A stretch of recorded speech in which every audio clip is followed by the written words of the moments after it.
somehow we missed one of the big Christmas movies of all time until now. Let's talk about Home Alone.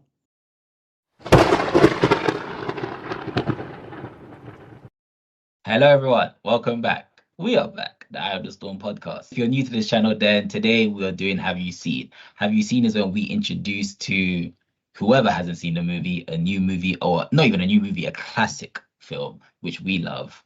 So please let the people know what you're going to be introducing to me and Danny G. Yeah, so today we're discussing an absolute Christmas classic, and I don't know how you guys haven't seen it before, but due to the time of year, we're reviewing sort of one of my all-time favorites for the Christmas period, which is Home Alone.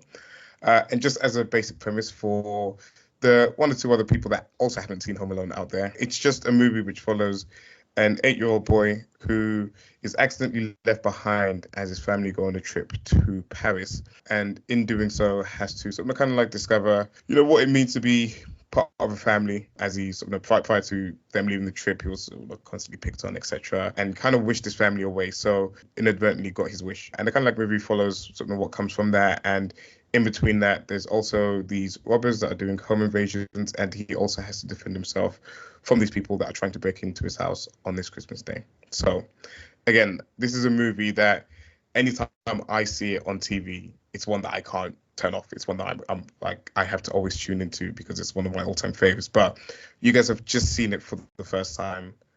What were your impressions? It's a feel-good movie. I liked it. I had a good time. It's one of them ones where, of course, it wouldn't be like my go-to if I'm by myself watching it, but it would definitely be like a go-to to put on if I'm with the family and just get that Christmas vibe.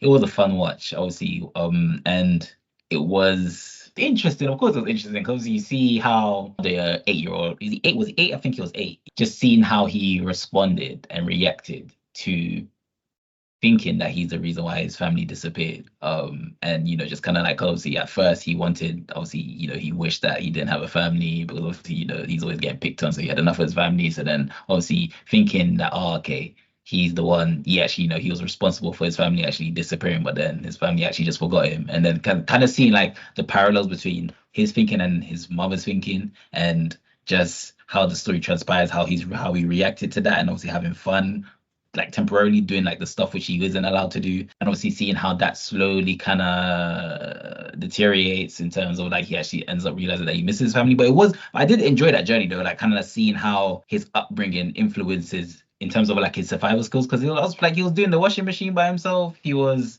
doing shopping by himself. I'm like, okay, so that shows that he's had good upbringing by his parents. You know what I'm saying? Which is kind of it's not shocking to me because they had a big family, but usually with like, you can tell they were rich, right? With rich families, a lot of the times those kids can't do things by themselves. So the fact that he could do all those things by himself is just okay, he's like the special kid. He's the special kid out of all the other kids. But it was, yeah, like I said, the parallels were kind of like, it was fun to see. Obviously the mom's stressing, trying to get back home while he's having fun. And yeah, just how the story transpired. And obviously you see the whole, the other story with how the robbers coming in, and how he's tricking them. And just like, he's just like, he's having fun and protecting the house. Like he's the man of the house, even though he's 8 years old. So it was a fun watch. And like I said, I wouldn't watch it off my own accord, but I'll definitely like watch it for Christmas. Like if the family's there, like especially if I have my own family in the future, that's something that I'd definitely put on. So yeah, it's definitely a good Christmas movie is what I'd say. Yeah, I agree. Like this was a delight to watch. Like this is just like a comfortable watch. It's fun in places. It's about something without being at all heavy or overburdened or anything like that. It just does what it wants to do, and it does that well.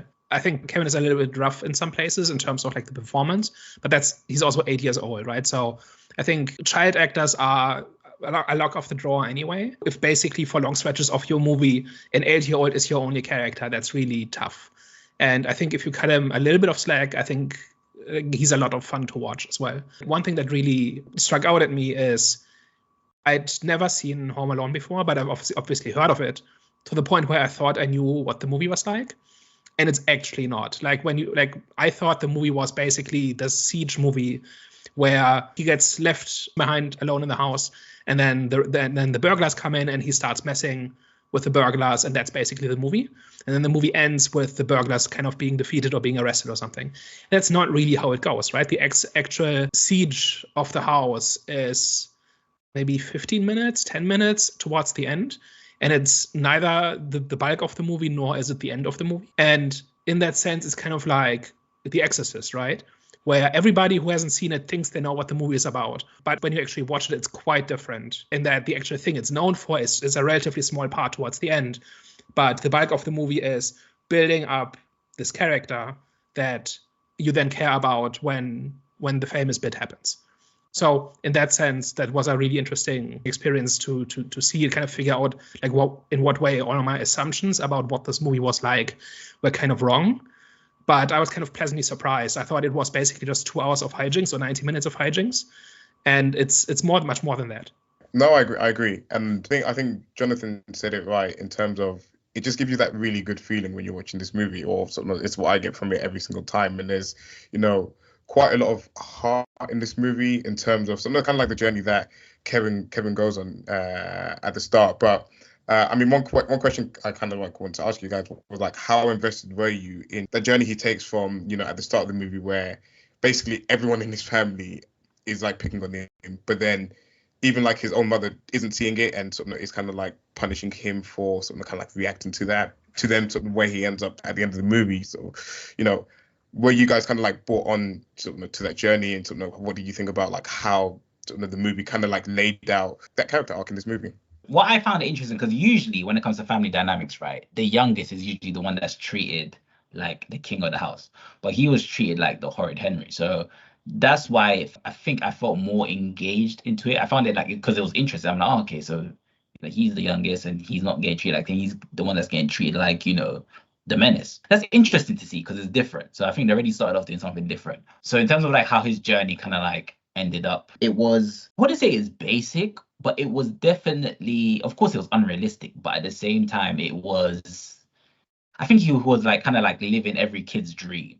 So it kind of brought me back to, my kiddo days where, it's like setting the whole booby traps, which was like amazing. I think that's every kid's dream back in the day, was just setting the booby traps and just, eating whatever you want. So yeah. So in terms of his story and me being engaged with his story, I think it definitely brought, I wouldn't say nostalgia, but it definitely brought me back to, I felt like a kid again, you know what I'm saying? I was reminiscing about back in the days, like, oh, I wanted to do what, you know what I'm saying? So I think in that aspect, I was definitely daydreaming a lot when it comes to what I was like as a kid and what I would have done if those burglars came in my house. I definitely wouldn't have done what he done. I probably, end up crying or something, but still, I'm saying, so I definitely say it was interesting to see.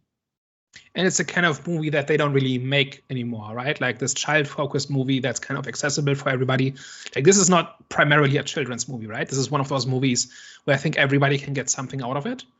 Right. And if you're older, maybe you get a little bit more about the sentimentality about family. Maybe you get a little bit more out of the burglars and their relationship and stuff like that. Whereas when you're younger, you probably get more out of like the traps and the hijinks and everything. It's really a shame that they don't make these kinds of movies anymore. I think the only one I saw this year that was like this was Sting, like the spider monster movie that had like a 10-year-old protagonist who was kind of the same way, who kind of was very independent, goes on adventures and that sort of thing. And back then, in our review of that, I said, like, this is a real throwback, like, to the 80s and 90s, where there were all sorts of movies like this. Just a child going on adventures, either with the adults gone or with the adults kind of ignoring them. And that has been out of fashion for a long time now. And watching this one, I kind of was reminded of that. And it also confirmed to me that I wasn't just nostalgic for this, right? Like, I grew up on movies like this. And so I remember them fondly. But with something like this, there's always a chance that, like, when you actually go back to revisit those movies, it doesn't quite hold up, right? It's something that you've grown out of or something, or that never was as good as you remember it. But this was just fun. It wasn't just nostalgia. It was just that kind of story that's just fun to watch. You know what? I wonder why they don't create these type of stuff anymore. Is it a thing where I think you mentioned like people something about growing out of it, but it's like obviously it's new generation, new kids. Also, new kids every day. So it's like, wouldn't they enjoy this, or do they need something that's a bit more mature or immature? I mean, the movie industry always kind of goes in in extremes, right? Where they do only one thing for a long time, and then when there's pushback against it, then they never do that thing again until there's like a revival a generation later. And for some reason, somebody somewhere decided that these movies were no longer contemporary, and so nobody has done them, at least as far as I can tell, like in major like blockbuster releases and stuff like that. I don't know that there's any kind of thought behind it, that anybody has said, no, these movies are, for one reason or another, no longer appropriate or whatever. I've never seen anybody criticize those kinds of movies on that level, but it's just, we just don't do it. Like, for some reason, it just doesn't resonate. I think you get quite a lot more of it in the animated movies. So things like Moana or Inside Out and things like that is where they've kind of like invested a little bit more of that for whatever reason. And again, it might just be the trend where they're kind of seeing that the modern kids are responding more to sort of these animated characters, even though we did have ours back in the day as well, like, your Toy Stories, etc., that we had as well. But it just seems like they've lent a little bit more into sort of the animated field, and I know when I, from speaking to my nieces and stuff like that, like they're, super sort of kind of like big on that. And then there is a lot of, not similarities, but some of the same things where you have the entertainment for the kids, but you also have some of that sort of kind of like mature themes that an adult that's taking the kids to go watch that movie can also sort of kind of pull from it as well. So it's not that it's, I would say it's not that it's not there. It's just in a different medium in terms of sort of being animated, as opposed to sort of having that live action side of things. But then aimed specifically at children, right? As opposed to something like Home Alone or Goonies or something that was more aimed at everybody. Yeah, which is yeah. But I was going to say, isn't this slapstick? Because if this is slapstick, is that like, could that be do people still create slapstick stuff? Or if they don't, then that could be a reason. I don't know, maybe, but we just have the child protagonist gone completely. Is the thing, and I'm not sure why that is. Wait, no, is it? I'm sure there's like a child protagonist in many stuff. Like, of course, there's like Stranger Things. There's But Stranger Things was explicitly an 80s throwback, and that was also 10 years ago. It comes up every once in a while, right? Like the Ghostbusters reboot has that a little bit, but that's still the entire family, right? Not specifically children going on adventures. I don't know, like I could theorize about how if you grew up in the 70s, 80s, you spent a lot of time just roaming your town and having adventures. And then when you grow up to be a writer somewhere, you told those kinds of stories. Whereas if you grew up in the 90s, 2000s, you didn't really have that experience, maybe. If you grew up with the internet, you had maybe a different kind of childhood, for example. And maybe that's why it doesn't come up. I have no idea if that's the explanation or not, but what I think is pretty clear is that it's just not a thing anymore. Moving on from that, again, we talked about a lot of some of the themes, or we kind of like introduced or something kind of like touched on it, but a lot of what you're getting here in this movie is just sort of about something kind of like family and family conflict, and you had the old man sort of kind of representation of what happens when you leave sort of some of these scars unhealed for sort of long periods of time. So he was kind of like the embodiment of, almost what Kevin could be in the future if he sort of still had that sort of kind of like resentment or sort of those clashes with the family. But what did you pick out from the movie? How do you think it handled sort of its themes of family? For me, I think, what's that saying where it says you'll never something realize until it's gone or something like that? What's that saying? You don't know what you have until it's gone? Yes, I think they definitely portrayed that really good in this. Obviously, like I said, mentioned before, in terms of he wished for them to go, and then he technically got his wish.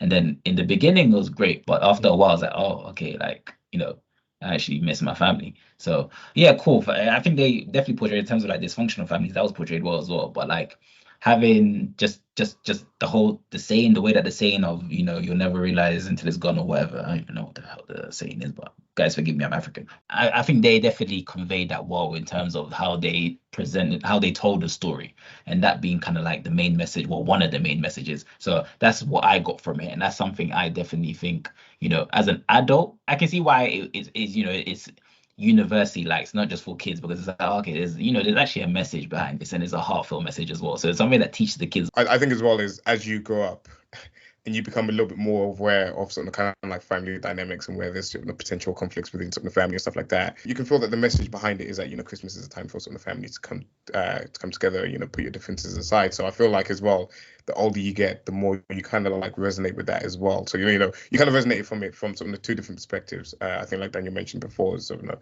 as a kid, when you're sort of kind of like being told off and you feel like it's unjust and this and the other, and you're sort of kind of cursing or whatever. But then as you get older as well, it's just, understanding family dynamics. Things can go wrong, but at the end of the day, sort of this is a time for sort of everyone to sort of come together and mend their wounds and stuff like that. And I think the parents are given enough detail to be sympathetic, even if, like, from Kevin's point of view, initially they aren't. But like we see enough of them like being genuinely concerned for their children and genuinely being out of their depth, and like that there's no malice there in forgetting Kevin, right? Like this whole thing with the neighbor's kid who kind of is the reason why they forget Kevin, right? That was all plausible enough, and like to kind of let them off the hook and say, look, they didn't mean to do this, and now they're trying to fix it, but they're these overworked, overburdened parents. And yet, you know, the mother kind of goes on this week-long odyssey to get home, right? And when we see things from her point of view, she's like portrayed much more sympathetic than when things happen from Kevin's point of view, right? And I think that is something that is like maybe if you watch it as a child, you will maybe empathize more with Kevin, and as you get older, maybe you empathize more with the mom. I imagine that's something that happens. Having seen it just once, I'm not like I didn't have that experience, but I could see that happening. So I think like that is also part of why kind of the simplistic message of family is important, and you don't appreciate your family until they're gone. Like I think that's something that a lot of people can kind of relate to, like that sensation. And the movie is not subtle about it, but because it's woven into these likable characters, like it doesn't become obnoxious, right? It's never saccharine, it's never preachy or anything like that. It's just kind of the undercurrent of what happens, but the actual story itself is still enjoyable.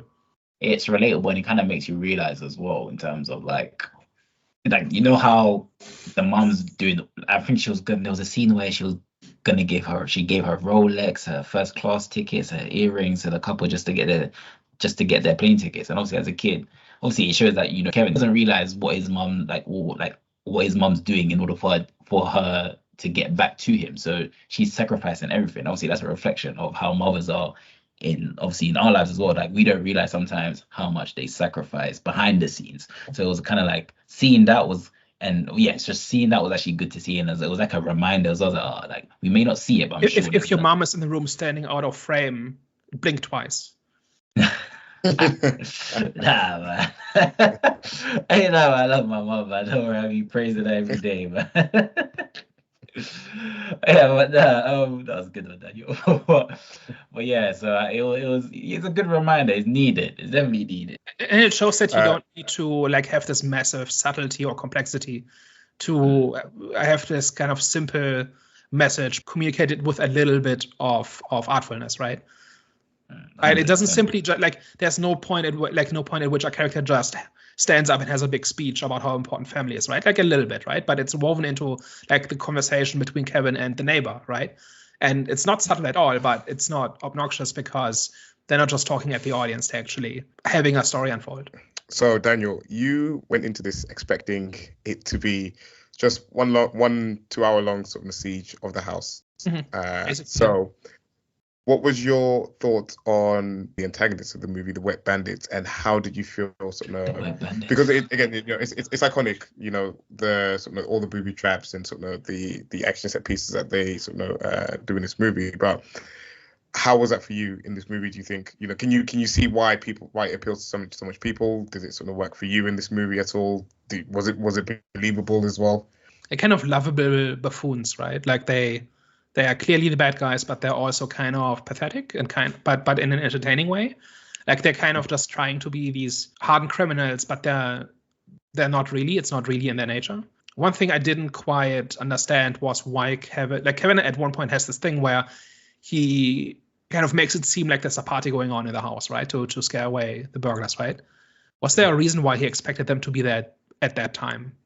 Because I know the second time around when they came for the final showdown, they did say that they were going to come back at like 9 p.m. I can't quite remember whether. Did they actually say that? Okay.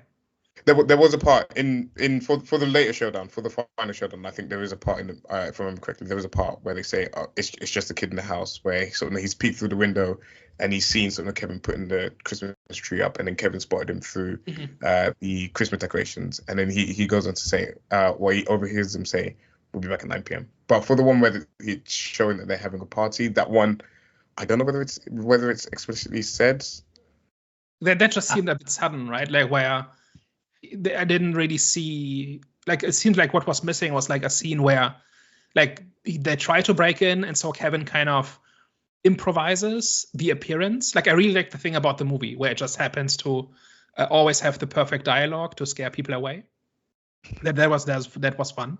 But like I feel like there was like a scene missing where he kind of does it by accident and then realizes, okay, I have to be prepared next time. They're gonna keep coming back, and next time I have to be prepared. Like unless I missed it, it seems like something like that was missing. Wasn't that the scene where? But didn't the events before that? So one of the events before he did the whole Christmas thing, one day following him. So didn't he go to the shop and then they nearly crashed into him, and then He recognized recognized the that he was, go-to. like, playing. Yeah. And then that's when he started walking home, and obviously he sees that they're following. And if the scene straight after that was the Christmas scene, then I'm assuming he's already looking outside the window, knowing that they're there. So obviously it's going to take time for him to set up the whole Christmas setup and all of that. He knows that one of the burglars was scoping out the house as disguised as the policeman, right? But I was kind of missing that where he realizes, oh, they're gonna keep coming back unless I put on this charade. But I think that happened in the same day. There was one scene where he tries to go in the back door and then he switches on the light to kind of like scare them away. And the thing with like the recording of like playing the movie back and like getting the sort of the perfect dialogue, I think he tested that out on the pizza guy first, more so because again he didn't want to show that he was the only person in the house to this pizza guy that was delivering the pizza. So he kind of used that as a means to get the pizza without having to interact with the pizza guy, and then kind of like saw that partially worked. So I think that's where the movie gave enough to sort of kind of justify it, I would say. Okay, yeah, that makes sense. Seems like that gave it more life though, especially with the criminals. Even though of course, yeah, there's times where it's over exaggerated in terms of like trying to be funny, which you can kind of like forgive. But scenes like the whole sound cuts, sound bites of the TV. And what's the other scene again? Was with when they introduced themselves as the wet bandits. I was like, yeah, this is definitely that was funny. That was actually funny. So I had a good time with this one, man. Of course, like I said, there's certain things which I do forgive it for. I do think it's sometimes the sound effects can be over the top. There were times where it did feel a bit not draggy, but a bit dull. But that generally happens when you've got like an 8-year-old kid, like a child, being like the protagonist. So you can kind of like forgive it. And what did make up for those kind of like dull moments, or moments like the wet bandits, and moments like the booby trap that was a fun scene in general. And the whole sound, the sound bites with the TV, that was fun as well. So this one gets a thumbs up. I'm glad you guys like the wet bandits, and I think that's when they were trying to recapture the magic of Home Alone, because I think there's maybe 5 or 6 movies that came out. So there's this one, and there's the direct sequel, Home Alone 2, which Macaulay Culkin, the child actor, is in both of those. And I think after that they switched the child actors, switched the cast completely.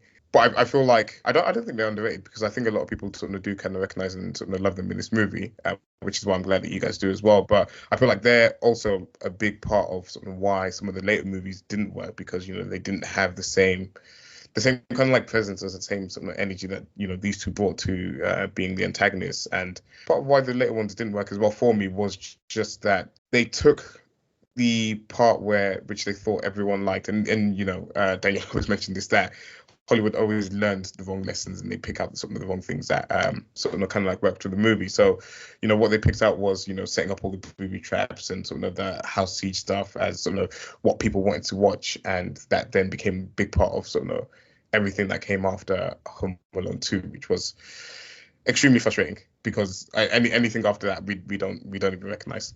For me, it's only Home Alone 1 and Home Alone 2 that I recognize in the franchise. Often these franchises will either get better over time as they figure out the formula, or they get worse as they tell the same joke 2 or 3 times, and then either it stops working or it's like they lose sight of what made it work. And it sounds like here they repeat the formula once in Home Alone 2, and then after that it's just what its reputation is, like 2 hours of hijinks.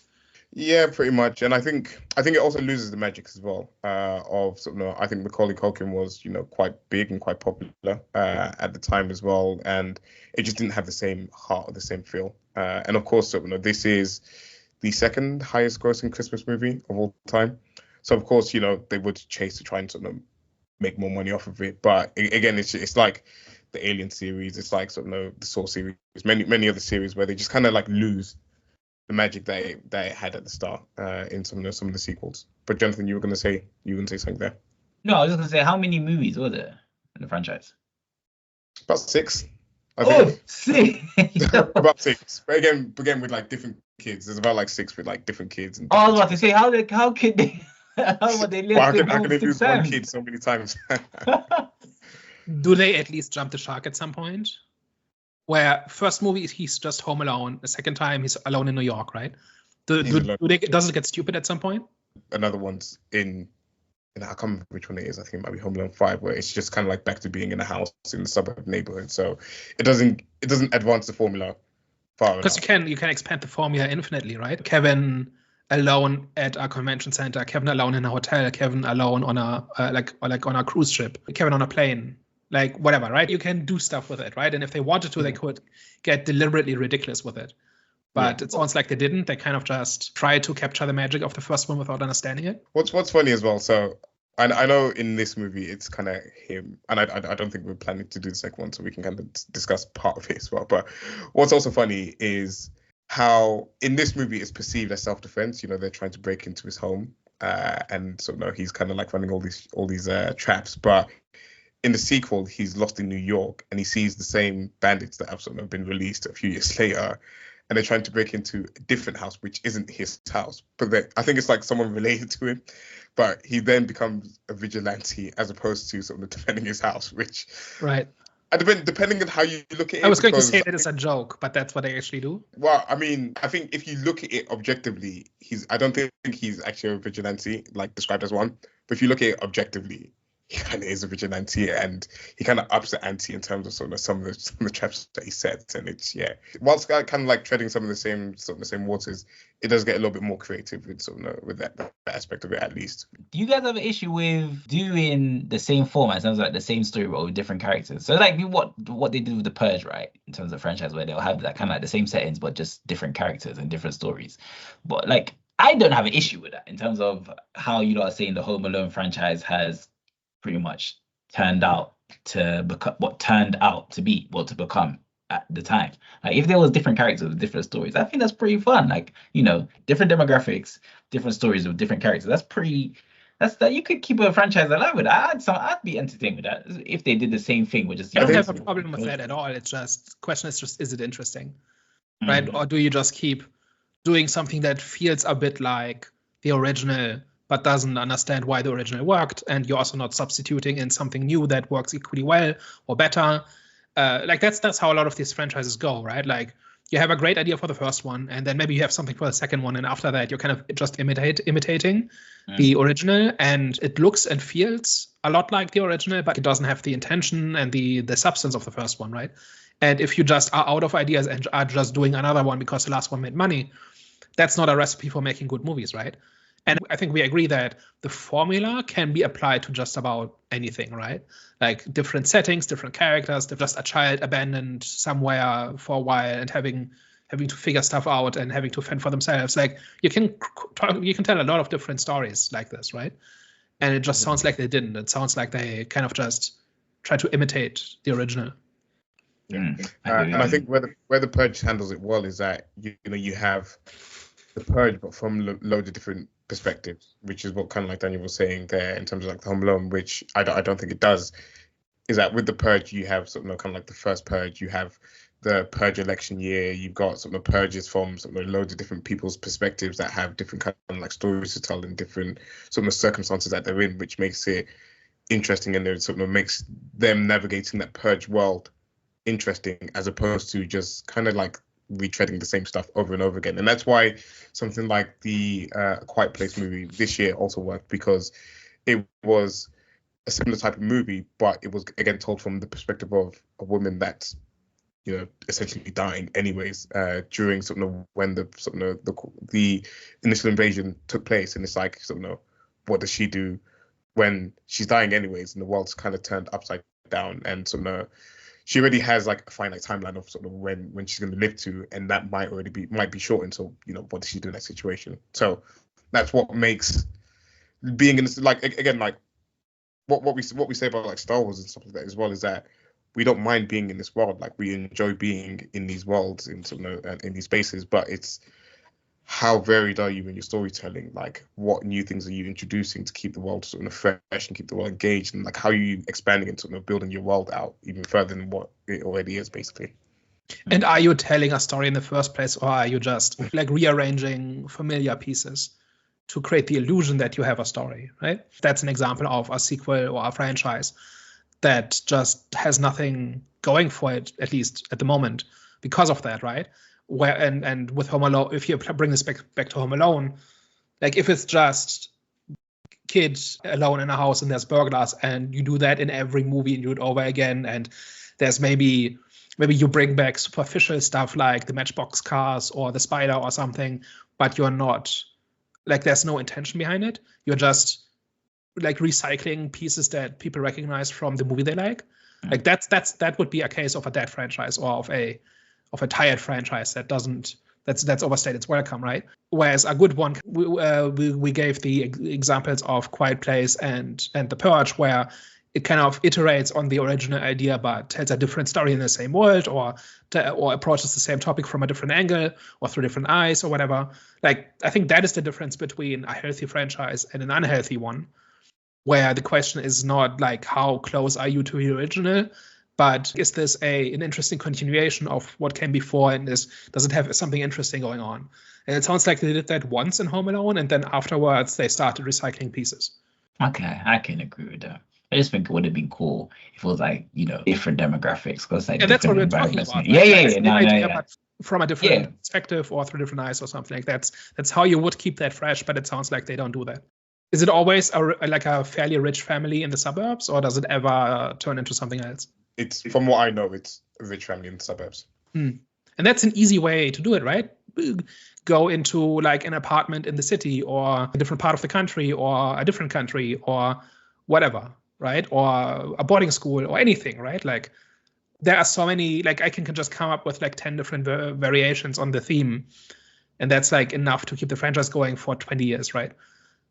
And there's also like cultural differences, like in terms of like if the center of it is still family, and you want to look at it from different eyes, there's also like cultural differences and some of the ways different families engage in this, that, and the other, which would lead to some of different and sort of interesting stories as well, which isn't present here. And different cultures have different attitudes to being alone, for example. So the idea of being alone has different, like I think for Americans this is a huge deal. Right, I keep seeing like on the internet, keep seeing people like talking about how weird it is to go to a restaurant alone or to the cinema alone, and like that's just life. That people do that every day. But like like some cultures just really have a problem with being alone, right? Like what if like there's two children and they come from different backgrounds and they respond differently to being left behind, right? It seems like there's like infinite potential here. Make a Home Alone shared cinematic universe and kind of really go all out and explore this topic from all different angles. It seems so obvious, right? Yeah, we need Netflix to give Daniel a budget, man. I'm saying get to work and then. And then do it for half of what like people like Zack Snyder would do it. I'll waste only $100 million of your dollars as opposed to 200. Your beef with Zack Snyder is it needs to be documented. Also, one thing I wanted to mention is this was very clearly made before 9/11, right? The way everything at the airport unfolds and on the plane doesn't happen today. Like you can't just hang out at an airport for a week. You know what I mean? Like the entire thing is not like the entire plot is not possible anymore today. It hasn't been for 20 years. Which is also like that really like this really dates the movie, right? To being made before 2001. That's a good right. This whole thing of like let's just hang out at the airport and maybe we'll get a flight tomorrow. And the way that they kind of like just run up to the gate and sort of kind of and are able to sort of board it. It doesn't seem like that would ever be possible once the doors are closed. Yeah. So that was something that I really noticed, that if you remade it today, like that part would have to unfold very differently. But it would still work. It would still work. It doesn't break the story, right? But it's like noticeably made like before then. Any other questions at all? Or last one from me. What was your favorite part of the movie, and did this put you in the Christmas mood?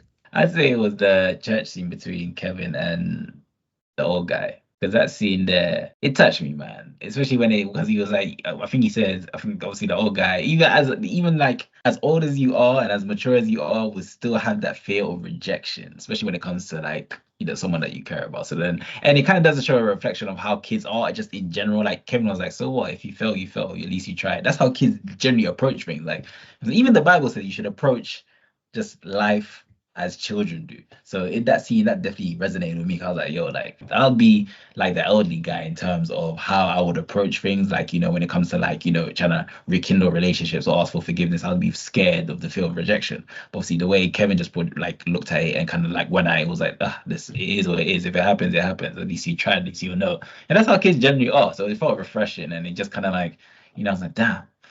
And it just felt refreshing. It touched me more. That's it. I'll say that was my favorite highlight scene. And then seeing obviously at the end as well, which was a kind of like an unexpected moment because I kind of forgot about him, but seeing him at the end with his son and obviously with his granddaughter and obviously the son's like, I was like, oh man, that was the icing on the cake. That was needed.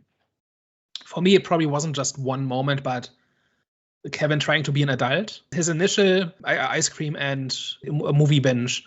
When that's over, he kind of just tries to be an adult, and he goes shopping and he does laundry, even though he's afraid of the boiler, and he makes like a mac and cheese dinner with like a glass of milk, but he sets the table as if he's having like Christmas dinner, because he just does what he's seen the adults do, and he just imitates that. That was like just fun to watch. Yeah. And the interaction that he had with the cashier as well when she was interrogating him, and then his responses to it at the end, it was like, I don't tell strangers where I live. I was like, yeah, this kid is something special.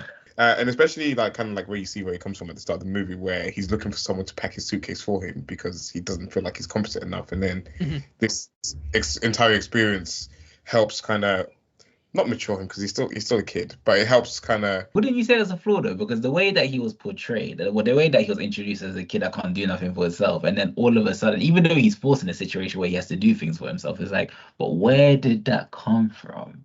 Because you're shown to us, like you're introduced to us as someone that can't even can pack their own suitcase, and now halfway in the film, you're out here doing your own laundry. You're out here shopping. Like, would you say that was a flaw, or is that something that you can just bypass and forgive? I'd say it is. I think I have this with a lot of movies where they go from 0 to 100 immediately, and a lot of movies do this for some reason. Like having just one or two scenes where he tries to figure it out and he messes it up. Like have him try to cook dinner and he burns it, and so he has to eat, I don't know, like something like dry cereal or something. And the next day he tries again and he gets it right or something. And then there's enough time, right? It's not like we have to cut something important to make this happen. He learns a little bit too quickly, maybe. And it would have been fun to see him figure this stuff out. Like it's a little bit there with the boiler, right? Where he's initially completely terrified of it. And then he's a little bit scared still, but he does it anyway. And by the third time, he's not afraid anymore at all, right? So they have stuff like this in there, but like do it for, the laundry and do it for cooking food and whatever. It could have been a small little montage scene. Yeah, you can do a montage, or you can just have him do something twice. The first time he fails, the second time he succeeds. That's enough. Like if I had to kind of improve that movie, that's where I would do it. I can agree with that criticism. So yeah, final words from you guys? I kind of enjoyed this. This lives up to the hype. I think it's still enjoyable 35 years later. Yeah, no regrets. I would, pretty much the same as Daniel. I had a good time. Now, I asked myself, would I watch this again? By myself, no. Christmas, if it was on TV, definitely with the family. So, but I'm like, would it become like a traditional type of thing? Would Home Alone be a traditional type of thing?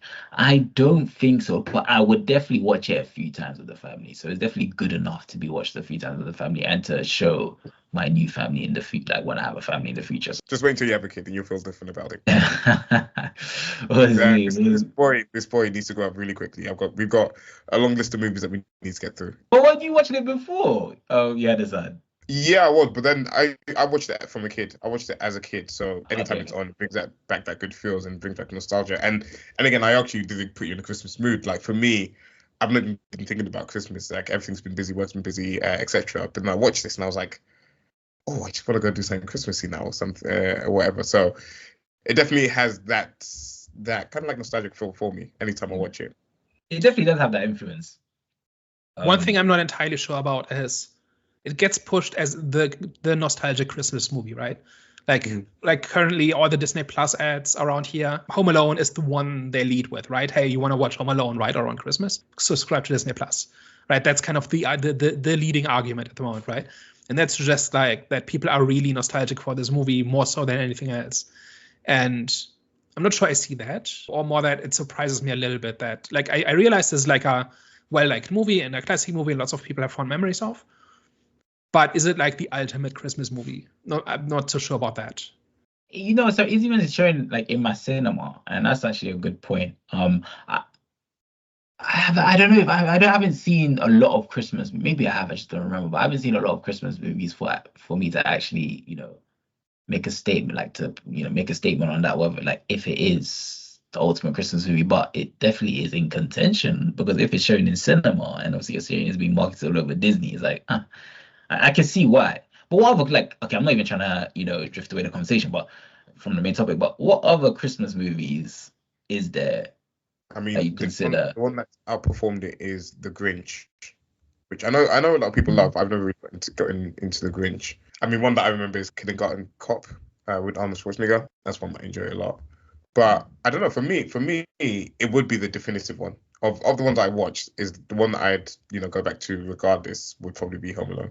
Yeah, for me, Christmas movies have never really been my big thing. There's a bunch of movies I like that happen to be set during Christmas. And I think people are too quick to call things Christmas movies just because they happen during Christmas. But in terms of movies that are actually about Christmas. Not Red One? Well, I mean, yeah, that's a different topic. I think we reached the end of today's discussion. Guys, thank you very much for tuning into today's Have You Seen episode. Let us know in the comments section down below, is this one of your favorite Christmas movies? And what other Christmas movies do you consider to be a classic? And of course, if you like what we talked about today, tell a friend. And if you hated this, tell an enemy. We are the Eye of the Storm podcast. All right, guys. Thank you very much, and we will catch you next week. Au revoir. Ciao. Bye-bye.